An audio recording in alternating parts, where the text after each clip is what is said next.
आपल्या समोर सहर्ष सादर करीत आहोत शिवबंधर शिवाजी राजांचा पराक्रम.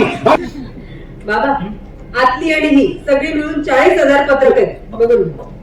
शाहिस्ते खानाच्या तोडलेल्या बोटाचे तुमच्या शब्दात वर्णन करा.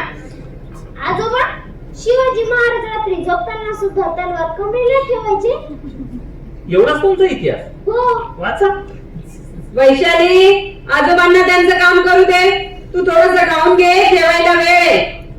बहादूर शास्त्री म्हणायचे, आपली अन्नधान्याची गरज भागवण्यासाठी एक वेळ कमी जावा. तेव्हा आता गोदामात धान्य सडतंय. त्याचं उद्दाम खत करणं चाललंय. टंचाई येऊ नये म्हणून पुनरा. वैशाली, थांब आलेच मी. आजोबा, पैशाला लक्ष्मी का म्हणतात? कारण देवाच्या बरोबरीनं आजकाल फक्त पैसाच चालतो. आजचं जग देव आणि पैसा दोघं मिळून चालवतात. आणि लक्ष्मी. वहिनी नमस्कार, मी संभाजी तांगडे. मी आणि कैलाश वाघमारे यांनी आम्ही दोघांनी हे नाटक दिग्दर्शित केले. आतापर्यंत या नाटकाची आता नव्या रंगात नव्या ढंगात याची जी सुरुवात झालेली आहे, त्याचा मला वाटतं हा 21वा प्रयोग आहे. आणि प्रेक्षकांचा उदंड असा प्रतिसाद याला मिळतोय पहिल्या शो पासूनच. हाऊसफुलच्या जवळपास याचे शो होत आहेत सगळीकडे. आजच्या रंगभूमी दिनानिमित्ताने आज 2 शो आपण या नाटकाचे करतोय. पहिला शिवाजी मंदिर दादर इथं दुपारी 4 वाजता आणि रात्री 8:45 वाजता गडकरी रंगायतन ठाण्याला. तर छान वाटतंय हे नाटक परत एकदा लोकांसमोर घेऊन येताना आणि लोकांचा तेवढ्याच आनंदाने आणि उत्साहाने या नाटकाकडं परत लोक येत आहेत, प्रेक्षक येत आहेत. कारण अनेकांना हे नाटक खूप दिवसापासून बघायचं राहिलं होतं. खरं म्हणजे हे नाटक 2012ला सुरू झाले, पण मधल्या काळामध्ये आम्ही ग्रामीण भागामध्ये याचे शो करत राहिलो आणि आता ते पुन्हा रंगभूमीवर आलंय. तर त्यामुळे लोक परत एकदा हे नाटक बघायला येत आहेत, याचा आनंद वाटतोय. नमस्कार, मी कैलाश आणि त्या नाटकात मी मिलिंद कांबळे नावाची भूमिका प्ले करतोय, जे की मध्यवर्ती कॅरेक्टर आहे या नाटकातलं. एकतर छत्रपती शिवाजी महाराजांबद्दल आणि त्यांच्या विचारांबद्दल, खरं तर महाराजांच्या विचारांबद्दल एकंदर भाष्य करणारे हे नाटक आहे. आणि शिवाजी महाराजांना आत्तापर्यंत आपण वेगवेगळ्या यातनं बघितलं तर शिवाजी महाराजांचा जो इतिहास आहे, जो आतापर्यंत सर्वांसमोर नाही आला, असा इतिहास दाखवण्याचा एक प्रामाणिक प्रयत्न या नाटकाच्या माध्यमातून होतो. आणि त्याचं माध्यम हा मिलिंद कांबळे ठरतो. 2 शाहीर आहेत, एक आहे धर्माशाहीर आणि एक आहे मिलिंद कांबळे. तर 2 शाहिरांमध्ये घमासान जुगलबंदी होती आणि त्या जुगलबंदीतून महाराजांचा एकूण जो प्रवास आहे, विचारांचा प्रवास, विवेकाचा प्रवास जो आहे, त्या प्रवासाचा उलगडा होता. लोकशाही संभाजी भक्त सरांची संकल्पना म्हणजे त्यांनी लिहिलेली पोवाडे, काय सांगा असेल त्यांच्याबद्दल? त्यांचं जर कोर्ट नावाचा सिनेमा जर आपण बघितला तर त्याला सुवर्ण कमळ आहे, गोल्डन लोटस त्या सिनेमाला आहे. त्याची ही गाणी कमालीची आहे. आणि एकूणच संभाजी भगत सरांची जर म्युझिकचा जी जर्नी तुम्ही बघितली तर ती लोककलेची आहे आणि फोकवरती बेस आणि कमांड असलेला तो माणूस आहे. तर तळागाळात जाऊन आणि भारतभरातल्या लोककलांचा संग्रह त्यांच्याकडे आहे. एकूणच त्यांच्या गाण्यातून आपल्याला जाणवतं की ते काहीतरी वेगळं घेऊन येत असतात कायम. म्हणजे कोर्टचं उदाहरण दिलं मी तुम्हाला तसं. आणि त्यांच्या जलशात पण वेगवेगळी गाणी असतात. तर त्याच धाटणीचं काहीतरी वेगळं आणि एक नवा फॉर्म घेऊन ते या नाटकामध्ये उतरलेले आहेत. खरं तर लोककला आणि जी गोंधळ परंपरा असेल किंवा तमाशा असेल किंवा भारुड असेल, तर ह्या सगळ्यांचं एकत्र मिश्रण करून त्याला एका नव्या ढाच्यात त्यांनी ओतलेलं आहे आणि मग त्यात विचारांची पेरणी आहे. तर मला वाटतं ते सोनेपी सुहागा काहीतरी घडलेले आहे. नाही, काय प्रेक्षक हा प्रचंड चोखंदळ असतो आणि प्रेक्षक सांगत असतो की काय खरं काय खोटं, काय चांगलं काय वाईट. आपण आपल्या पद्धतीचं नाटक, आपल्या पद्धतीचं आपलं जे म्हणणं आहे ते आपण सर्वांसमोर ठेवत असतो आणि प्रेक्षक हा अंतिम असतो. प्रेक्षक ठरवत असतो की काय खरं काय खोटं किंवा काय बघायचंय प्रेक्षकांना. तर मला वाटतं 2012ला या नाटकाचा पहिला प्रयोग झाला होता आणि आता 2025 सुरू आहे आणि आजही तेवढाच उदंड प्रतिसाद जर या नाटकाला आहे. म्हणजे अगदी गल्लीबोळातल्या छोट्या चौकांमध्ये आम्ही नाटक केलं, ते आम्ही 10,000 ऑडियन्स असलेल्या कोल्हापूरच्या मैदानामध्ये हे नाटकाचा प्रयोग केला. खासबाग. तर सगळीकडे खासबाग मैदानामध्ये, तर सगळीकडे एवढा उदंड प्रतिसाद आहे. हेच मला वाटतं याचं फलित आहे आणि प्रेक्षकांना जे आवडलंय आणि ज्याच्यामुळे आम्ही परत हे नाटक घेऊन आलोय त्याचं कारण तेच आहे की लोकांना आवडतं. जालना शहरातून या नाटकाला सुरुवात झाली होती, पण नाटकातले बरेच कलाकार हे शेतकरी आहेत, शेती करणार आहेत. तर काय सांगाल तुमच्यासाठी पण ते नाटकाला पोहोचले? यातले बहुतांश कलाकार म्हणजे आता यातले कैलास वाघमारे, मीनाक्षी राठोड, प्रवीण डाळिंबकर, अशोक कानगुडे ही थिएटर अकॅडमी शिकलेली मुलं आहेत. म्हणजे यांनी नाटक शिकलीत कॉलेजला जाऊन. पण आम्ही जी बाकी सगळी मंडळी आहे म्हणजे आमच्या गावातून आम्ही सुरुवात केलेली, तर ही सगळी शेती करणारी आहेत आणि आजही यातली बहुतांश जण शेती करतात.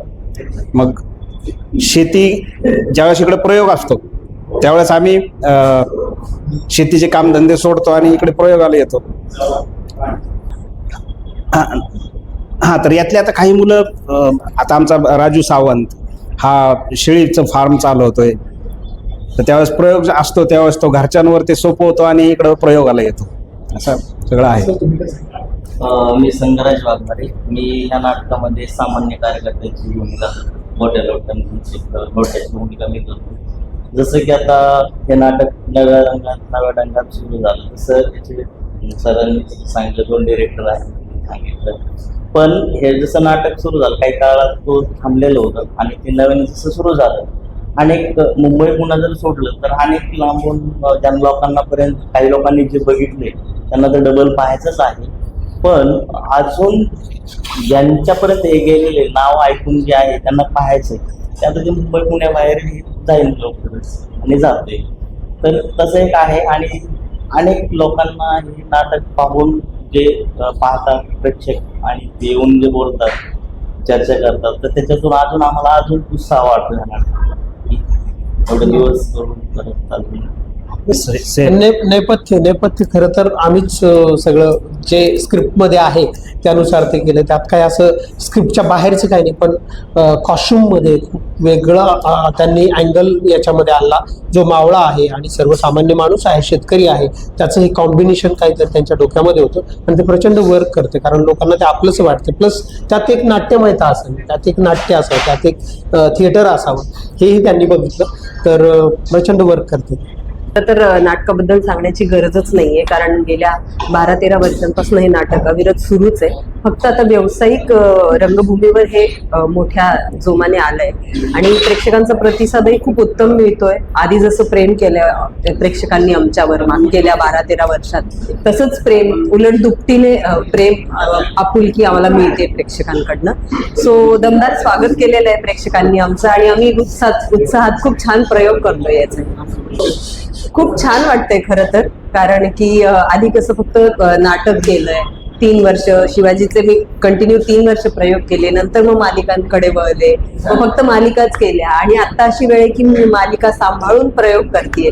सो याच्यात पण एक वेगळी मजा आहे. अर्धा दिवस शूट करायचा, अर्धा दिवस प्रयोग करायचा, यापेक्षा वेगळं सुख काय असतं एका आर्टिस्ट. शिवकाळ स्त्रियांना आणि शेतकरी बांधवांची सन्मान होते, पण आज हे चित्र बदलताना दिसते का? चित्र बदलताना दिसते असं नाही वाटत ते, पण संवेदना संपत चालल्यात असं वाटतंय. महाराजांचा जो विचार होता की शेतकऱ्यांच्या म्हणजे भाजीच्या देठालाही हात लागता कामा नये, इतका त्यांनी शेतकऱ्यांबद्दल विचार केलेला होता. स्त्रियांबद्दल त्यांना प्रचंड आदर होता. पण हल्ली तसं काही घडताना दिसत नाहीये. म्हणजे आधी नव्हतंच, पण आता अजूनच असंवेदनशीलता जास्त आहे समाजात असं वाटतंय. नाटकाने 700 प्रयोगांचा टप्पा पार केले आणि त्यासोबत कलाकार जे आहेत ते शेती सांभाळून नाटक करतात. काय सांगतात त्यांच्याबद्दल विशेष आदर वाटतो मला, कारण की आम्ही हे घरच्यांना पूर्णतः मागे सोडून आम्ही या शहरात आलो, स्थायिक झालो आणि पूर्णतः इथे कॉन्सन्ट्रेट करू शकलो. पण प्रयोगाच्या दिवशी रात्रभर प्रवास करणं, सकाळी येऊन फ्रेश होऊन परत प्रयोग करणं, तर त्यांचं जास्त क्रेडिट आहे. ते असा प्रवास करून एकेका प्रयोगासाठी येतात आणि इथे छान पद्धतीने प्रयोग सादर करतात. आम्ही तर इथेच असतो, म्हणजे आम्ही तर एका झोनमध्ये आहोत. ते झोन आउट होऊन झोन इन होतात आणि परत झोन आउट होतात. सो याला एक वेगळी ताकद लागते आणि तो उत्साह आमच्या टीममध्ये आहे. तर ते गेल्या 12-13 वर्षापासून हे करतायत. संभाजी भगत सरांची संकल्पना आणि असंख्य अडचणीवर मात करत तुम्ही हे नाटक कुठपर्यंत घेऊन आला थिएटर्सपर्यंत. तर काय सांगायला सर? खूप मोठा प्रवास आहे हा. सुरुवातीपासून आठवायला गेलं तर सांगायला अख्खी मुलाखतही कमी पडेल. पण अगदी मुलगी दाखवावं तसं सुरुवातीला आम्ही या नाटकाचे प्रयोग दाखवलेत वेगवेगळ्या ठिकाणी, प्रोड्युसर्सना, वेगवेगळ्या टीमला. पण तेव्हा त्यांना कल्पना नव्हती कदाचित की या नाटकात, जरी कल्पना असेल तरी या विषयाला हात पटकन कोणी घालत नव्हतं 12-13 वर्षांपूर्वी. पण आमच्या सगळ्या टीमने एक जोर लावून धरलेला होता की नाही, आपल्याला काहीही करून हे प्रयोग करायचे आहेत. कारण की 12-13 वर्षापूर्वी 2 वर्ष आम्ही याचे तालमी केल्यात, सगळी कामं बाजूला ठेवून. आणि आमच्या सगळ्यांचा आग्रह होता की नाही, काहीही करून याचे प्रयोग घडवून आणायचे. बराच मोठा काळ गेला, पण एका जोमाने आम्ही परत वर आलो आणि याचे छान प्रयोग होत आहेत. आता अडीअडचणी आल्या, पण त्यावर मात करत आम्ही शिकलोही आणि तेवढेच प्रगल्भही झालो विचारांनी आणि सगळ्याच गोष्टी. शिवशक्तीचा मानाचा पेहराव तुम्ही सर्वांनी परिधान केला, जसं मानाच्या कवड्या आहेत, तो काय सांगायला? खूप भारी वाटतं. एक वेगळा पेहराव आहे. इतर व्यावसायिक नाटकांमध्ये रेग्युलर ड्रामा असतो, हा आउट ऑफ द वे जाणारा ड्रामा आहे, विचारांचा ड्रामा आहे. सो त्याबद्दल काय सांगू मी, हे घातल्यावर एक वेगळी एनर्जी येते आणि शिवरायांचे आपण खरोखर मावळे आहोत असा एक फील येतो. आणि आम्ही उत्साहात असतो सगळे या कॉस्ट्युममध्ये आलो की सतत फोटो सेल्फी आमचं चालू असतं. त्याचबरोबर आम्ही तेवढे सिरियसही असतो विंगेत एक 5-10 मिनिटं की नाही, आपल्याला काहीतरी व्यवस्थित विचार पोचवायचा.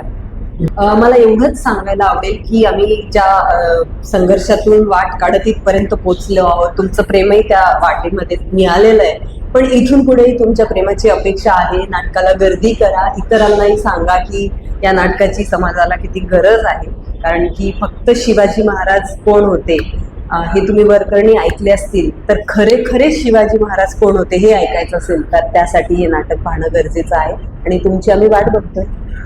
संभाजी भगत सरांच्या विचारसरणीतच मी घडले, कारण मला सुरुवातीला चळवळीचा काही गंध नव्हता आणि त्यांच्या संपर्कात आले आणि मला समाजाकडे बघण्याचा एक वेगळा दृष्टिकोन मिळाला. आणि खूप छान वाटलं मला त्यांच्या संपर्कात, जेव्हा मला काही माहिती नव्हतं तेव्हा काय असते चळवळ किंवा हे नाटक घडतानाची प्रोसेस. खूप प्रगल्भ झाली मी त्यांच्या संपर्कात राहून आणि छान वाटतं ते जेव्हा आम्हाला भेटतात. वेगळी एनर्जी आहे त्यांच्याकडे, भारी वाटतं त्यांना भेटून. शिवाजी अंडरग्राऊंड इन भीमनगर मोहल्ला, काय सांगायला नाटकाबद्दल, नाटकातल्या तुमच्या भूमिकेबद्दल? खरं तर माझं नाव अशोक प्रभाकर कानगुडे. मी यम या पात्राची रिप्लेसमेंट करतोय. हे मुख्य पात्र जे आहे तर ते प्रवीण डाळिंबकर म्हणून आहेत, ते करतात. त्यांचे जर दुसरे काही कार्यक्रम असतील तर मी करतो, म्हणजे मी रिप्लेसमेंट करतो मुळात. आणि माझ्या पात्राबद्दल किंवा ह्या नाटकाबद्दल जर सांगायचं झालं तर माझी खूप इच्छा होती. मी 2013ला हे नाटक बघितलं होतं. तेव्हापासून मला म्हणजे बघताना भारावून गेलं होतं की हे नाटक बोला. शिवाजी अंडरग्राऊंड इन भीमनगर मोहल्ला हे नाटक मी 2013ला बघितलं होतं. तेव्हा मी भारावून गेलो होतो हे नाटक बघताना ऑडियन्स म्हणून. आणि रंगमंचावर असं काही म्हणजे घडू शकतं बा, हे मला तेव्हा म्हणजे पहिल्यांदा बघायला मिळालं. खरं तर माझी नाटकातली सुरुवातच होती तेव्हा आणि मला माहीत नव्हतं की मी पुढे जाऊन ह्या नाटकाचा भाग होईल म्हणून असा. तर मी त्यासाठी मला फार प्राईड म्हणजे अभिमान वाटतो की आपण ह्या नाटकाचा भाग आहोत म्हणून. आणि शिवाजी महाराजांबद्दल जे आधी माझ्या डोक्यात प्रतिमा होती की बाबा एक देवावतारी पुरुष किंवा काय म्हणतात त्याला, असं कल्पनात्मक जे काय होतं ते होतं.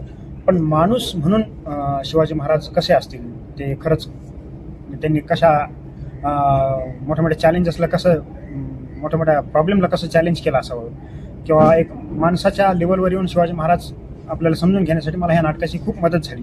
आणि त्याच्यामुळं खरंच माझ्या लाईफमध्ये म्हणा किंवा आजूबाजूला सराउंडिंगमध्ये बदल मला जाणवतो नेहमी सतत. आणि प्रत्येक वेळी जेव्हा कधी नाटकाचा प्रयोग असतो तेव्हा मला हे नव्यानं नाटक समजतं आणि माझ्यात मी तशा काय म्हणतात त्याला बदल करण्याचा, कॅरेक्टर म्हणून अभ्यास करण्याचा प्रयत्न करत असतो. संभाजी सरांचं मी आधी म्हणजे शाहिरी जलसा जो तो मी यूट्यूबवरच ऐकायचो. म्हणजे समोरासमोर त्यांना कधी बघितलं नव्हतं. पण मला जेव्हा कळालं की सरांनी हे लिहिलं आहे, म्हणजे मला खरं तर नाटक बघितल्यानंतर कळालं की सरांनी लिहिलं आहे म्हणून. तर बरोबर की संभाजी सरांची जी शायरी असते ती नेहमीच काय म्हणतात त्याला प्रोत्साहन देणारी असते आणि तुमच्या सौंदर्यशास्त्राच्या ज्या व्याख्या आहेत त्या बऱ्यापैकी क्लिअर करणाऱ्या असते. तर त्यामुळे मला त्यातही अजून संभाजी सरांची शायरी म्हणलं मला ते पण जास्त अभिमानास्पद वाटलं. मी सांगेन प्रत्येकाला की लहान मोठा म्हातारा जे कोणी असतील, महिला पुरुष मुलं मुली सगळ्यांनी हे नाटक अवश्य बघितलंच पाहिजे. आणि मी असं डेफिनेटली सांगू शकतो की हे नाटक बघितल्यानंतर तुम्हाला एक वेगळे शिवाजी महाराज दिसतील, त्याबद्दल मला खात्री आहे. मी सगळ्यांना विनंती करेल की तुम्ही प्रत्येकाने जिथं तुम्हाला शक्य होईल तिथं हे नाटक जाऊन नक्की बघा. जालना सातारा शहरात नाटकाची सुरुवात झाली आहे. नाटक आणि आता हे अद्वैत थिएटरपर्यंत येऊन पोहोचलं आहे, तर काय सांगाल या सगळ्याबद्दल? खरं तर मी आधीपासून ह्या नाटकाला कनेक्टेड नव्हतो, पण जसं मला कळाल्याच गोष्टी, तसं की 1 ते 1.5 वर्षापासून हे नाटकाची तालीम होत होती, लिहिलं जात होतं, काय म्हणतात त्याला, त्याच्यात काही बदल केले जात होते. आणि हे सगळ्या तालमी त्यांनी शेतात केलं. म्हणजे जालन्यासारख्या एका दुष्काळग्रस्त भागात शेतात हे नाटक बसलं गेलं आहे. त्याचा खरं तर एक वेगळं, म्हणजे मी त्या भागातूनच येतो म्हणून मला त्याचं एक वेगळं समाधान आहे. आणि हेच की म्हणजे ह्या अशा जालन्यासारख्या शहरात पण अशा प्रकारचं नाटक घडू शकतं. म्हणजे येणारे जे नवीन नाट्यकर्मी असतील किंवा नटमंडळी दिग्दर्शक मंडळी असतील, त्यांनी खरंच त्यांच्यासाठी हे प्रोत्साहन असेल की आपण ह्याच्यापेक्षाही अजून काहीतरी वेगळं करू शकतो, तर हे प्रेरणा मिळू शकते. मी माझं शिक्षण म्हणजे नाट्यशास्त्राचं शिक्षण केलं आहे, ग्रॅज्युएशन आणि पोस्ट ग्रॅज्युएशन. तर सतत नवीन याचा शोधात असतो आणि तसाच शोध याही नंतर राहील माझ्या आयुष्यात. आणि रंगभूमीवर काम करताना मजा येते. ज्यांच्यामुळे नाटक सुंदर दिसतं त्या बॅकस्टेज आर्टिस्ट यांच्याबद्दल काय सांगाल? ते खूपच म्हणजे हार्डवर्किंग आहेत, समजून घेतात आणि चोख असतात त्यांच्या कामाच्या वेळी. तर ते वेळेवर असतात, चोख असतात, म्हणून आम्हाला नाटक करायला कधी प्रॉब्लेम येत नाही. आणि त्यांच्याकडून बऱ्याचदा हार्डवर्क काय असतं किंवा नाटकाबद्दल प्रामाणिकपणा पण कसं जपला पाहिजे, ह्या गोष्टी त्यांच्याकडून पण बऱ्याचदा शिकायला मिळतात. आणि अद्वैत थिएटर्सचे राहुल भंडारे सर, जे ह्या नाटकाच्या पाठीशी उभे राहिलेत, निर्मिती प्रकाशन करतात, त्यांच्याबद्दल काय सांगाल? मला अभिमान आहे. मी अद्वैत थिएटरबरोबर काम करतोय. माझी इच्छा होती बऱ्याच वर्षांपासून. खरं म्हणजे हे आधी पण मी एका नाटकात त्यांच्याबरोबर काम केलं आहे, म्हणजे ह्या प्रोडक्शनचं स्टॅच्यू ऑफ लिबर्टी नावाचं नाटक मी केलं होतं त्यांच्या. पण अगेन तेच की मला सतत त्यांच्याबरोबर असं नाटक वेगवेगळं करायला आवडेल. आणि एवढे मोठे प्रोडक्शन हाऊस नाटकाच्या पाठीशी उभं आहे, त्याच्यामुळं जरा भारी वाटतं.